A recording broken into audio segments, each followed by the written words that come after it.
My name is Susan Boyle. I'm nearly 48, and that's just one side of me. Susan Boyle, then 47 years old, with her frizzy hair, plain appearance. April 11th, 2009. A 47-year-old unemployed woman from a tiny Scottish village walks onto the Britain's Got Talent stage. The audience is already laughing. The judges look tired, unimpressed. Simon Cowell later admitted he was expecting nothing more than another forgettable audition. But in the next 3 minutes and 28 seconds, everything would change. Not just for Susan Boyle, but for millions of people around the world who thought they knew what talent looked like. This is the extraordinary true story of the woman who proved that dreams have no expiration date. But what you don't know is the heartbreaking journey that brought her to that moment and the devastating price she paid for global fame. Our story begins on April 1st, 1961, in Blackburn, Scotland. Susan Boyle entered the world as the youngest of 11 children, born to Patrick, a coal miner with dreams of singing, and Bridget, a shorthand typist who would become Susan's greatest champion. But Susan's birth was traumatic. Oxygen deprivation during delivery would leave invisible scars that would haunt her for decades. What the family didn't know was that this moment would set the stage for a lifetime of being misunderstood.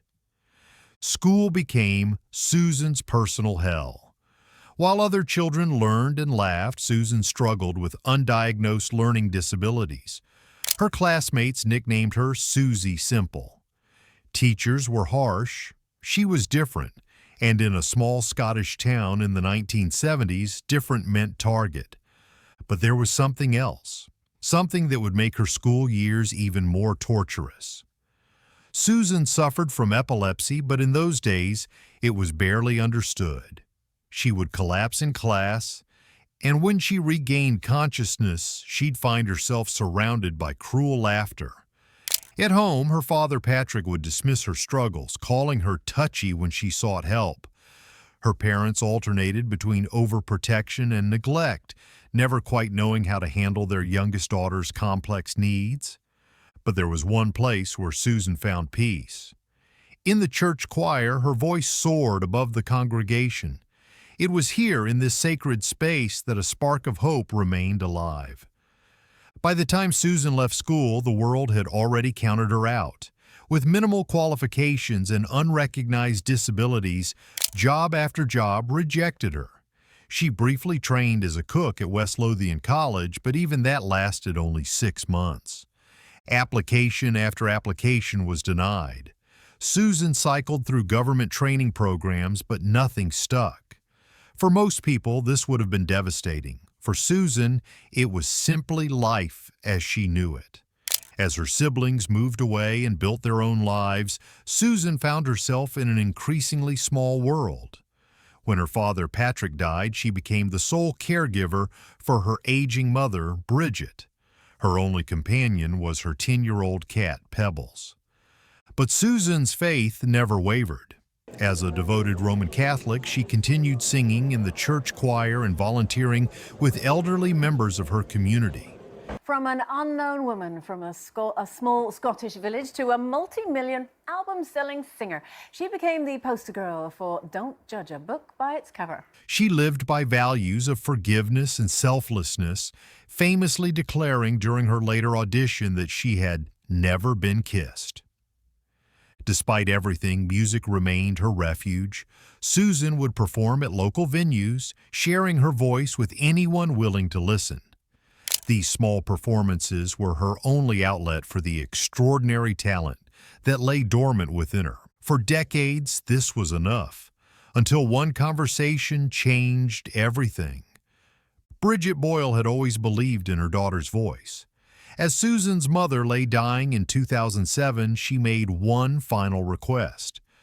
"Promise me you'll try out for that singing show." Britain's Got Talent had been on television since 2004, but Susan had always felt too old, too ordinary. Now, at 47, with her mother gone and nothing left to lose, she made a decision that would change her life forever. In 2008, Susan traveled to Glasgow for her audition. She was nervous, awkward, and completely unprepared for what was about to happen. But she carried with her the memory of her mother's words and a song that would soon be heard around the world. April 11th, 2009. Behind the scenes at Britain's Got Talent, it had been a long day of auditions. Simon Cowell was tired, the judges were uninspired, and the audience was restless. Then Susan walked out. 57-year-old, gray-haired, in a simple dress that had seen better days. The audience began to snicker. Someone in the crowd rolled their eyes. Simon Cowell later admitted he was bracing himself for disappointment. "I dreamed a dream in time gone by." The first note silenced the laughter instantly. By the second line, jaws were dropping.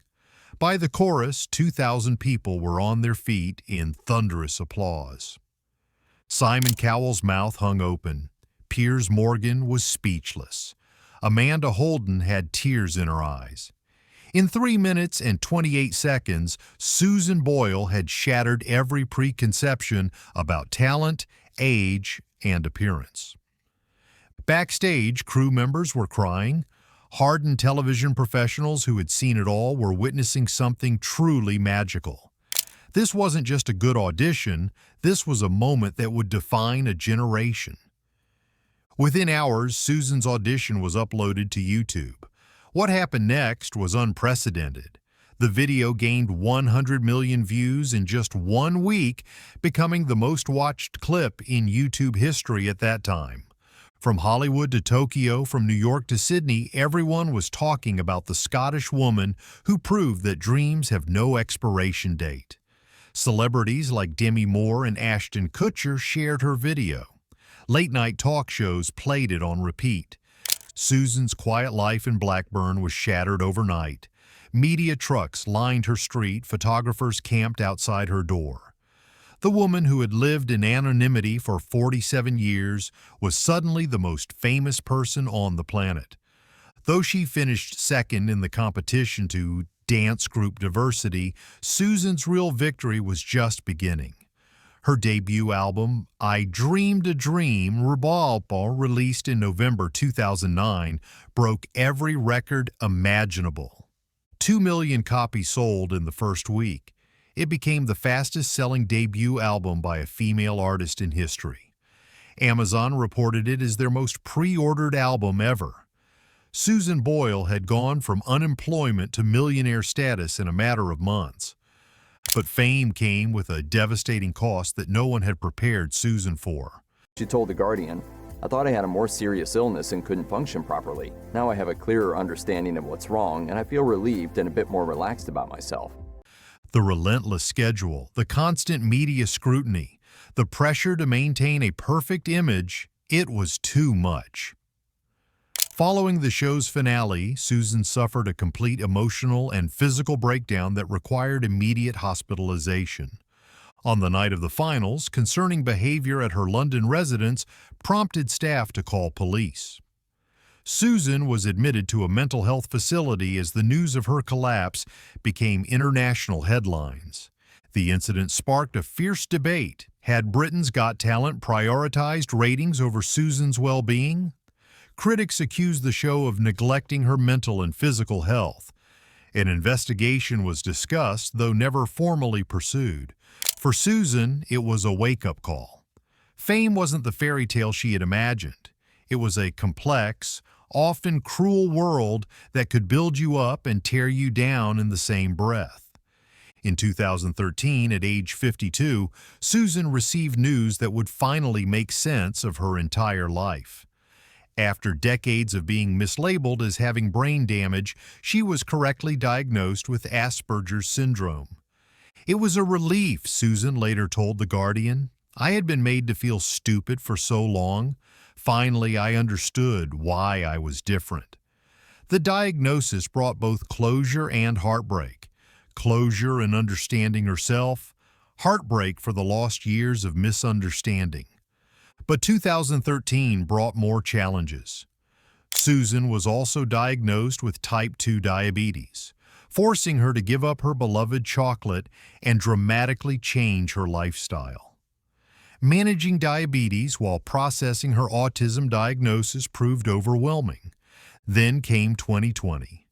The COVID-19 pandemic forced Susan into isolation for over 2 years, halting her music career just as she was finding her footing again. For someone who had spent decades feeling isolated, the enforced solitude was particularly cruel. Throughout her struggles, Susan's family dynamics remained complex. In 2010, using her newfound wealth, she purchased a beautiful new home. But local vandals made her life miserable, vandalizing her property and forcing her to abandon the house and return to her childhood residence. Singing sensation Susan Boyle was surprised by an intruder as she returned from recording a charity single for Haiti. Boyle, who shot to international stardom on the back of her appearance on a TV talent show last spring. When Susan financially helped her brother Jerry save his failing business, it inadvertently created resentment among her other siblings. Family tensions escalated when Jerry publicly accused Susan of lying about his suicidal threats, deepening an already painful rift. In 2010, Susan lost her sister Bridie to cancer at age 73. Bridie had been one of her strongest supporters, and her death left another hole in Susan's already fragile support system. The breaking point came in 2016 at Heathrow Airport. Susan suffered a very public breakdown, but something unexpected happened. The incident, painful as it was, actually catalyzed a reconciliation with her siblings, beginning a healing process that continues today. In 2014, Susan surprised everyone by revealing she was in her first romantic relationship. At 53, she had found love with a man she kept largely private, protecting their relationship from the media frenzy that surrounded her life. But in May 2022, Susan faced her most serious health scare yet. She suffered a minor stroke that significantly impacted her ability to perform and pursue music. The woman whose voice had moved millions was now struggling to speak clearly. Yet Susan's spirit remained unbroken. Despite her health challenges, she bravely returned to perform with the West End cast of Les Miserables, openly sharing her struggles with the world. It was a testament to her incredible resilience. Today, Susan Boyle lives quietly in her childhood home in Blackburn, Scotland. Despite having the means to live anywhere in the world, she chose to stay connected to her roots, valuing simplicity and familiarity over luxury. In recent interviews, Susan has shared one of her deepest regrets: never having children. But she's found happiness in her private relationship with an American man whose identity she protects fiercely and who supports her through life's significant moments. Though she stepped away from the demanding world of professional music, Susan's passion for singing burns as brightly as ever. She continues to attend church, sing in the choir, and live by the values of faith and service that have guided her entire life. Simon Cowell later said that Susan's audition reminded him why he fell in love with television in the first place. She didn't chase fame, he reflected. She just wanted to share her gift with the world. Her story resonated far beyond entertainment. Susan became a symbol of hope for anyone who had ever been dismissed, overlooked, or counted out. Teachers began using her story in classrooms to discuss the dangers of judging by appearances. Employers reconsidered their hiring practices. Millions of people found the courage to pursue dreams they had abandoned. The question that sparked countless debates: was Susan's rapid rise to fame more beneficial or harmful to her personal well-being? The answer, like Susan herself, is complex. Yes, fame brought challenges no one could have anticipated. The breakdown, the family tensions, the loss of privacy, these were real costs that Susan paid dearly. But it also gave her something precious: the knowledge that her voice mattered, that her dreams were valid, and that she had touched millions of lives. Susan Boyle's story is more than a tale of unexpected fame. It's a testament to the indomitable human spirit, the power of dreams deferred but not denied, and the extraordinary strength found in ordinary people. From the little girl mocked as Susie Simple to the woman who proved that talent knows no boundaries of age, appearance, or circumstance, Susan Boyle showed us that sometimes the most beautiful voices come from the most unexpected places. And perhaps that's the real magic of Susan Boyle. Not just that she could sing, but that she reminded all of us to listen more carefully, judge more kindly, and never give up on the dreams that matter most. What dreams have you given up on? It's never too late.